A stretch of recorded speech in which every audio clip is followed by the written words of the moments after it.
5 star rating असलेली car म्हणजे रस्त्यावर कुठल्याही परिस्थितीत आपल्याला सेफ ठेवण्यासाठी पुरेसे असू शकते का? तर नक्की नाही.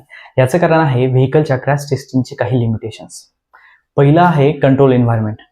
व्हेकलच्या ज्या क्रॅश टेस्ट होतात त्या सगळ्या एका कंट्रोल एन्व्हायरमेंटमध्ये होतात.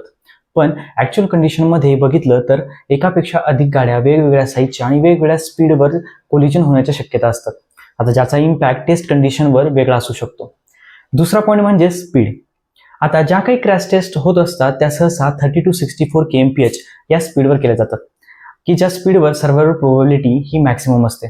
पण जसा हा स्पीड इन्क्रीज होतो तसा ॲक्सिडेंट्समध्ये सर्व्हायव्हल प्रोबॅबिलिटी सुद्धा कमी होऊ शकते. तिसरा पॉईंट आहे चाइल्ड सेफ्टी. क्रॅश टेस्टिंगमध्ये लहान मुलांच्या सेफ्टीसाठी सेपरेट स्कोअर काढला जातो आणि टेस्टिंगच्या वेळी लहान मुलांचे डमी हे प्रॉपर चाइल्ड सीटवर बसून केले जातात. पण ॲक्च्युअलमध्ये आपल्याला माहित आहे की खरंच किती लोक कारमध्ये चाइल्ड सीट वापरतात. आणि शेवटचा महत्त्वाचा पॉईंट म्हणजे ड्रायव्हर बिहेवियर, की ड्रायव्हर सगळ्या सेफ्टी पॉईंट्सने गाडी चालवतो की नाही. So at last 5 star rating is a good indicator to buy safe car, but तुमची सेफ ड्रायव्हिंग हीच तुमची खरी सेफ्टी आहे. So drive safe, be curious and follow BM tales for more.